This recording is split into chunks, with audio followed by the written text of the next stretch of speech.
Dear students, आज के video में हम स्टडी करेंगे ideal solution and non ideal solution.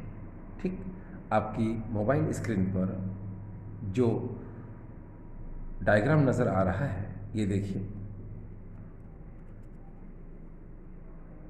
ये आइडियल सॉल्यूशन को रिप्रेजेंट करता है। तो आज हमारी शुरुआत जो होगी सबसे पहले वो आइडियल सॉल्यूशन से होगी। ठीक, चलिए अब हम शुरू करते हैं आइडियल सॉल्यूशन के लिए। तो आइडियल सॉल्यूशन क्या होता है?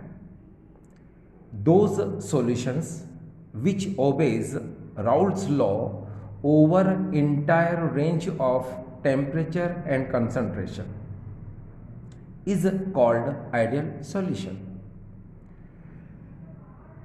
आइडियल सॉल्यूशन वो सॉल्यूशन है जो हर टेम्परेचर और हर कंसंट्रेशन पर राउल्स लॉ को ओबे करता है, उसको हम लोग बोलते हैं आइडियल सॉल्यूशन। लेकिन हाँ, आइडियल सॉल्यूशन के लिए कुछ कंडीशंस हैं जिनको आपको ध्यान रखना है। ये देखिए, पहला है P A equal to P not A x A. इसका मतलब ये होता है कंपोनेंट ए का जो पार्शियल प्रेशर होता है वो प्योर कंपोनेंट के वेपर प्रेशर और प्योर कंपोनेंट के मोल फ्रैक्शन के मल्टीपल के इक्वल होता है। ठीक, यानी कि पी ए इक्वल होता है पी नॉट ए एक्स ए के। इन दिस सेम वे यहाँ पर जो अनदर कंपोनेंट है बी, उसका जो पार्शियल प्रेशर होता है वो इक्वल होता है प्योर कंपोनेंट बी के वेपर प्रेशर और प्योर कंपोनेंट बी के मोल फ्रैक्शन के मल्टीपल के इक्वल होता है। यहाँ आपको सिर्फ पहला स्टेटमेंट ये देखना है कि पी ए इक्वल में है पी नॉट ए एक्स ए के और पी बी भी इक्वल टू में है पी नॉट बी और एक्स बी के।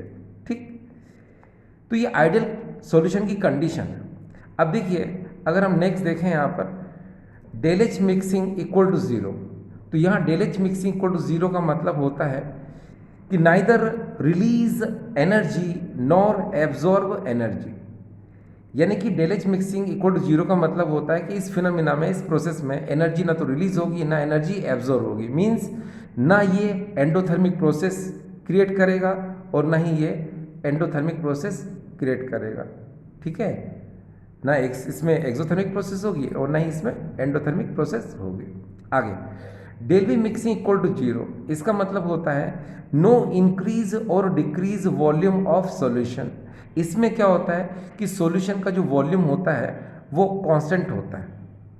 मींस दोनों कंपोनेंट सॉल्वेंट एंड सॉल्यूट का जितना पहले वॉल्यूम था उनको मिक्स करने के बाद भी अब भी उनका उतना ही वॉल्यूम होगा।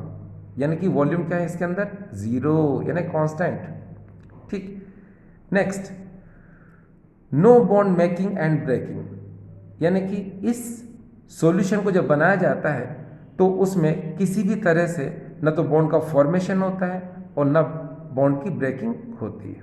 नेक्स्ट, इस टाइप का जो सॉल्यूशन है वो तभी बनेगा जब कंपोनेंट्स में उनका जो पोलरिटी है वो सेम होगा एज वेल एज उनका स्ट्रक्चर भी सेम होगा। ठीक है, तो ये कंडीशन थी किसकी? आइडियल सॉल्यूशन की। ठीक है, ये आइडियल सॉल्यूशन की जो कंडीशन अभी आपने देखी है ना, इससे आपको समझ आ रहा होगा। ठीक, अब लेकिन इस कंडीशन को थोड़ा सा आगे की तरफ हम और ले जाते हैं। देखिए, जो बहुत इंपॉर्टेंट टॉपिक है इंटरएक्शन रिएक्शन। इस इंटरएक्शन रिएक्शन को समझना हमारे लिए बहुत ज़रूरी है। जैसे आप देखें ए सॉल्वेंट सॉल्वेंट और बी सॉल्यूट सॉल्यूट, मॉलिक्यूल में जिस तरह से इंटरएक्शन रिएक्शन होती है बिल्कुल same interaction reaction solvent and solute molecule में भी होती है। ठीक है, यानी कि इंटरएक्शन रिएक्शन में आप देखें यहाँ पर इक्वल टू का साइन है। इक्वल टू ये रिप्रेजेंट करता है जिस तरह इधर इंटरएक्शन रिएक्शन है इस तरह इंटरएक्शन रिएक्शन है। In the same way solvent and solute में भी सेम इंटरएक्शन रिएक्शन है। और यही वजह है कि इसके ग्राफ को आप देखेंगे तो आपको बिल्कुल एक कांस्टेंट ग्राफ नज़र आएगा। देखिए इस ग्राफ के बारे में आप जानते हैं, ये एक्स एक्सिस है जहाँ पर हम मोल फ्रैक्शन लेते हैं, ये वाई एक्सिस है जहाँ पर हम वेपर प्रेशर लेते हैं। आपको पता है कि यहाँ पर अगर हम सॉल्वेंट यानी एक से इक्वल टू 1 लेते हैं, ठीक है, तो प्योर कंपोनेंट यानी प्योर सॉल्वेंट का जो वेपर प्रेशर है पी नॉट है, उसको हम इस वाई एक्सिस पे सपोज करते हैं, ये यहाँ पी नॉट है। अब आपको पता है कि एक से इक्वल टू अगर आपने यहाँ 1 लिखा है तो यहाँ एक से इक्वल टू क्या हो जाएगा 0, लेकिन यहाँ पर एक्स भी इक्वल टू क्या होगा 1। तो अगर यहाँ पर ये 1 है तो इसका यानी कि सॉल्यूट का जो प्योर कंपोनेंट है ना, उसका वेपर प्रेशर यहाँ पर पी नॉट भी होगा, जिसको हमने यहाँ पर सपोज किया है। यहाँ देखिए, ठीक। अब आप ये तो जानते ही हैं क्या कि यहाँ पर अगर x इक्वल टू 1 है तो x भी 0 होगा, ठीक है। और जब हम इस तरफ से इस तरफ की तरफ जाते हैं तो एक से का मोल फ्रैक्शन धीरे धीरे धीरे धीरे धीरे यहाँ आकर क्या होता है 0 हो जाता है, ठीक है, ठीक है। और यहाँ अगर एक्स बी यानी सॉल्यूट का मोल फ्रैक्शन है तो वो जो इस तरफ आकर के क्या हो जाएगा, वो 0 हो जाएगा। और वैसे भी आप जानते हैं the sum of mole fraction solvent and solute always is unity. इनका सम करेंगे तो क्या आएगा डियर, 1 आएगा। यहाँ पर भी सम करेंगे तो क्या आएगा, 1 आएगा, ठीक। तो ये ग्राफ में आपने इस बात को समझा, ठीक है। अब यहाँ पर एक बात आती है, देखिए कि जब यहाँ पर मोल फ्रैक्शन 1 से है और यहाँ पर जब हम 1 लिखते हैं तो प्योर कंपोनेंट का vapour pressure P not a होता है, ये देखिए, ठीक। अब यहाँ पर देखिए आप 1 से इक्वल टू 1 तो यहाँ पर प्योर सॉल्वेंट का vapour pressure P not a, और यहाँ पर एक्स भी इक्वल टू 1 तो यहाँ पर प्योर सॉल्यूट का जो वेपर प्रेशर है वो है पी नॉट बी, यानी ये आ गया। अब ये जो लाइन है, इस लाइन को अगर आप ध्यान से देखें, ये देखिए पी नॉट ए से आती हुई नज़र आएगी और ये यहाँ पर आकर के बिल्कुल क्या डिस्ट्रॉय हो गई, यानी कि 0 हो गई। तो ये जो है ये पी ए को रिप्रेजेंट करेगा, ठीक है। और यहाँ पर भी अगर आप ध्यान से देखें, जो पी नॉट बी से एक लाइन पास हो रही है वो इस तरफ आती है आती है आती है आती है और यहाँ आकर के वो ख़त्म हो जाती है, यानी कि यहाँ पर जो मोल फ्रैक्शन है वो क्या हो जाता है, इसका 0 हो जाता है, ठीक है। तो ये क्या रिप्रेजेंट करता है, देखिए डियर, ये पी ए इस बात को रिप्रेजेंट करता है पी नॉट ए एक्स ए, ठीक है। ये जो पी ए है ये पी नॉट ए और एक्स ए को रिप्रेजेंट करता है, ठीक है। और जो पी बी है ये P nought B X B, यानी कि पी नॉट बी और एक्स बी को रिप्रेजेंट करती है, ठीक है। अब देखिए अगर हम आगे की तरफ चलते हैं यहाँ पर, तो यहाँ पर आपको ये ध्यान रखना है कि इसके एग्जाम्पल की जो ट्रिक है ना, ये देखिए I E B C B B C C S T B T normal है। मैं इसी की बात कर रहा था कि आपको इस पर ध्यान रखना है। तो देखिए इस ट्रिक के हेल्प से इसके एग्जाम्पल हम क्या दे सकते हैं, देखो यहाँ पर इथाइल आयोडाइड, इथाइल ब्रोमाइड, ये हो गया, ठीक। इथाइल ब्रोमाइड, इथाइल क्लोराइड, ये भी हो गया, ठीक। अब देखिए ब्रोमोबेंजीन, क्लोरोबेंजीन, ये भी हो गया। अब देखिए carbon tetrachloride and silicon tetrachloride, देखो ये भी हो गया, ठीक। फिर हम आगे चलते हैं, बेंजीन एंड टॉल्विन, बेंजीन एंड टॉल्विन, ठीक। Next normal hexane and normal heptane, देखिए नॉर्मल हेक्सेन नॉर्मल हेप्टेन। तो अब इस ट्रिक से जो आपके सामने यहाँ नज़र आ रही है, इस ट्रिक की हेल्प से, यानी कि I E B C B B C C S T B T normal है, फिर से I E B C B B C C S T B T normal है। तो इस ट्रिक से आपको ये जो 6 एग्जाम्पल हैं वो याद हो जाएंगे, ठीक है। देखिए डियर स्टूडेंट्स, ये जो आइडियल सॉल्यूशन का जो अभी हमने ग्राफ देखा, ठीक है, तो आपको ये क्लियर तब हो पाएगा जब आप नॉन आइडियल सॉल्यूशन को पढ़ेंगे, तो आपको वहाँ और बहुत अच्छे से क्लियर हो जाएगा। तो चलिए अब हम पढ़ते हैं नॉन आइडियल सॉल्यूशन, ठीक। ये देखिए अब हमारे सामने है यहाँ पर नॉन आइडियल सॉल्यूशन। तो ये नॉन आइडियल सॉल्यूशन क्यों बोलते हैं इसको, यानी वो सॉल्यूशन जो over entire range of temperature and concentration पर राउल्ट्स लॉ को ओबे नहीं करते हैं। यानी कि ये देखिए, ये क्या था, ये आइडियल सॉल्यूशन की कंडीशन है, ये देखिए इसको हम पहले पढ़ चुके हैं, लेकिन अब इसने क्या कर दिया, रिफ्यूज कर दिया, मना कर दिया। अब सब जगह क्या हो जाएगा, ये देखिए नॉट नॉट, ये देखिए ये नॉट एंड नॉट, ठीक है, यानी कि ये राउल्ट्स लॉ को ओबे नहीं करेगा। तो ओबे नहीं करेगा तो ये जो कंडीशंस हैं ये सब क्या ओबे अब नहीं हो पाएंगी। तो इसका मतलब क्या निकलता है, देखिए हम बता रहे हैं आपको कि यहाँ पर P A nought equal to P not A एक से, इसका मतलब क्या निकलता है, इसका मतलब निकलता है कि पी ए या तो पॉजिटिव होगा या फिर ये नेगेटिव होगा। इसका मतलब निकलता है कि पी बी या तो पॉजिटिव होगा या फिर नेगेटिव होगा। इस डेल एच मिक्सिंग का मतलब होता है कि यहाँ पर डेल एच मिक्सिंग या तो पॉजिटिव होगा या नेगेटिव होगा, और डेल बी मिक्सिंग का मीनिंग भी यही है कि या तो वो पॉजिटिव होगा या फिर वो नेगेटिव होगा, ठीक है। तो नॉन आइडियल सॉल्यूशन जो होते हैं, जो राउल्ट्स लॉ को ओबे नहीं करते हैं, तो इन कंडीशन को भी ओबे नहीं करते हैं, ठीक है। इसीलिए नॉन आइडियल सॉल्यूशन जो है वो दो टाइप के होते हैं, पहला पॉजिटिव डेविएशन और दूसरा जो होता है नेगेटिव डेविएशन। चलिए अब हम बात करेंगे पॉजिटिव डेविएशन के लिए, ठीक है। तो आप जानते हो बहुत अच्छे से कि अगर हम पॉजिटिव डेविएशन की बात करते हैं तो पॉजिटिव डेविएशन में ये जो डेल एच मिक्सिंग है ये पॉजिटिव होती है।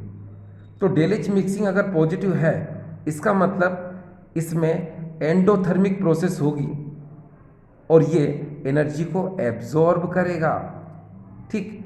इसमें डेल बी मिक्सिंग वो भी पॉजिटिव है, इसका मतलब क्या होगा कि इसमें वॉल्यूम इंक्रीज होगा तो इसका वेपर प्रेशर भी क्या होगा, इंक्रीज होगा।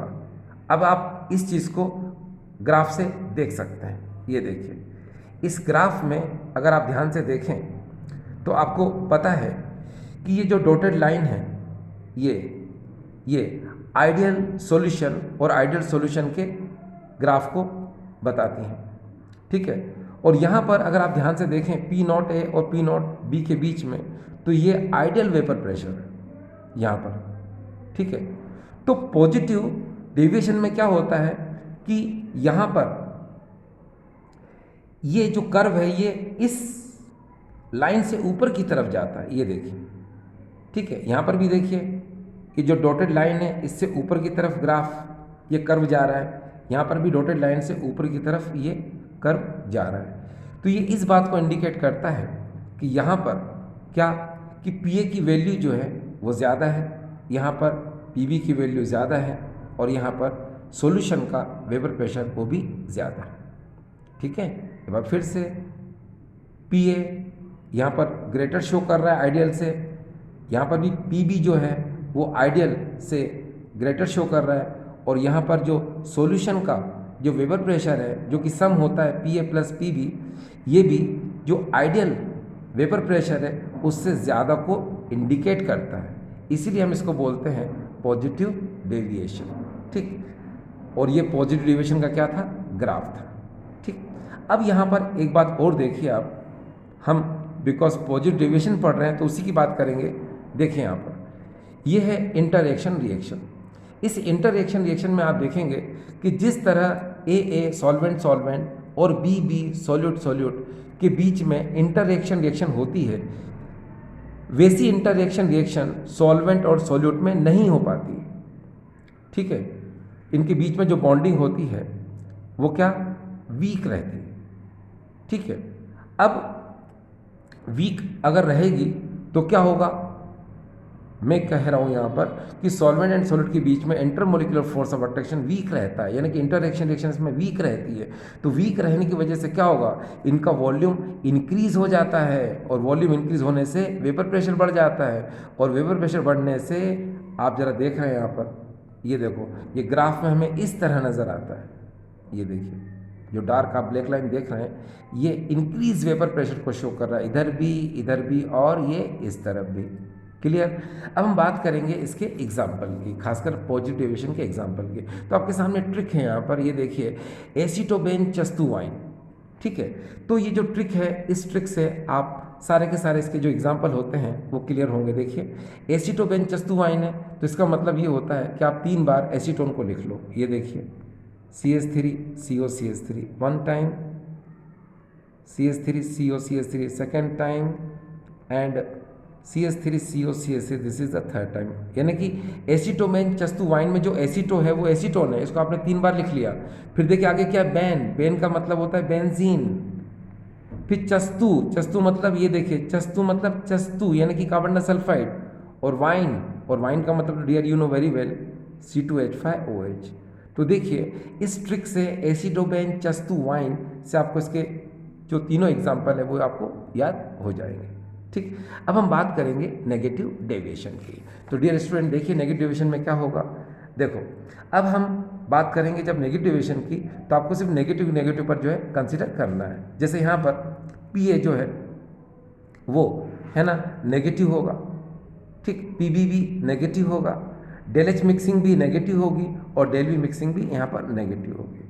तो बात यहाँ पर यह आती है कि डेल H मिक्सिंग नेगेटिव का मतलब क्या होता है। तो यहाँ डेल H मिक्सिंग नेगेटिव का मतलब होता है कि इसमें जब आप सॉल्वेंट एंड सॉल्यूट को मिक्स करते हो, है ना, यानी सॉल्यूशन का जब फॉर्मेशन होता है तो वहाँ पर ये एक्सोथर्मिक प्रोसेस होगा, यानी एनर्जी क्या होगी, रिलीज होगी। और del V mixing equal to negative का मतलब होता है कि इसमें वॉल्यूम डिक्रीज होगा। ठीक है, इसमें वॉल्यूम क्या होगा डियर, डिक्रीज होगा। आपको पता है कि जब वॉल्यूम डिक्रीज होगा तो वेपर प्रेशर क्या होगा, वो भी डिक्रीज होगा। तो ये ग्राफ से क्लियर होता है। ये देखिए यहाँ पर आपको पता है जो डॉटेड लाइन है ये आइडियल कंडीशन को शो करती है ना, आइडियल, ये आइडियल है ना वेपर प्रेशर, ठीक है।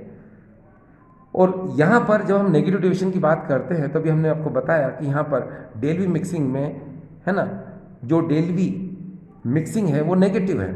इसका मतलब कि उसमें वेपर प्रेशर क्या हो रहा है, कम हो रहा है। तो किससे कम हो रहा है, अरे भाई आइडियल वेपर प्रेशर से कम हो रहा है। तो आइडियल वेपर प्रेशर है कहाँ पर, ये डॉटेड लाइन जो देख रहे हैं ये आइडियल वेपर प्रेशर है। तो इससे नीचे की तरफ ग्राफ जाएगा। ये देखिए यहाँ पर भी देखिए, ये देखिए यहाँ पर भी देखिए, ये देखिए। तो किसको शो कर रहा है, ये नेगेटिव डेविएशन को। ठीक है, चलिए हम इसके आगे चलते हैं। हम बात करेंगे अब इंटरएक्शन रिएक्शन की। तो लिसन हियर, देखिए इंटरएक्शन रिएक्शन में क्या होता है कि जिस तरह सॉल्वेंट के बीच में इंटरएक्शन रिएक्शन होती है और सॉल्यूट के बीच में इंटरएक्शन रिएक्शन होती है ना, उससे कहीं ज़्यादा सॉल्वेंट एंड सॉल्यूट के बीच में इंटरएक्शन रिएक्शन होती है। ठीक है ना। जब इंटरएक्शन रिएक्शन ज़्यादा होगी तो क्या होगा, इसका वॉल्यूम डिक्रीज हो जाएगा, और जब वॉल्यूम डिक्रीज होगा तो क्या होगा, वेपर प्रेशर डिक्रीज हो जाएगा। और वेपर प्रेशर जब डिक्रीज हो जाएगा तो ग्राफ से आपको क्लियर है ही कि जो आइडियल वेपर प्रेशर है उससे नीचे की तरफ लाइन जा रही है, और इस तरफ क्या था आपने देखा था पॉजिटिव के अंदर, है ना, जो आइडियल वेपर प्रेशर है इससे ऊपर की तरफ लाइन जा रही थी, यानी इसमें वेपर प्रेशर क्या हो रहा है, इंक्रीज हो रहा है। इधर देख लो, इसमें क्या होगा, यहाँ पर डिक्रीज हो रहा है। ठीक, चलिए आगे चलते हैं। अब हम बात करेंगे यहाँ पर एग्जाम्पल की। तो देखिए इसके लिए भी यहाँ पर एक ट्रिक है नेगेटिव डेविएशन के लिए, क्लोरोबेन एसीटोडाई। ठीक है, इसका मतलब होता है कि क्लोरो फॉर्म को आपको 3 टाइम लिखना है जल्दी जल्दी। देखिए यहाँ पर ये है CHCl3, ये है यहाँ पर CHCl3 और यहाँ पर है CHCl3। ठीक है, जिस तरह से आपने पॉजिटिव डेविएशन में ये एसीटोबेन चस्तुवाइन में एसीटो यानी एसीटोन को 3 टाइम लिखा था, उसी तरह से क्लोरोबेन एसीटोडाई में आप क्लोरोफॉर्म को 3 टाइम लिख लेंगे। फिर देखिए आगे क्या है, बेन, बेन का मतलब होता है बेंजीन। ठीक है, एसीटो का मतलब तो पता है आपको एसीटोन होता है, CH3COCH3। और डाई का मतलब थोड़ा याद रखें आप यहाँ पर DIE, इसका मतलब होता है डाई इथाइल ईथर, और इसका फार्मूला लिख रहा हूँ मैं C2H5O C2H5। ठीक है, ये हो गए। तो यहाँ पर ये जो 3 एग्जाम्पल हैं ये नेगेटिव डेविएशन के लिए है। ठीक है, तो आपको यहाँ पर मैंने पॉजिटिव डेविएशन, नेगेटिव डेविएशन, इन दोनों के बारे में आपको बता दिया था।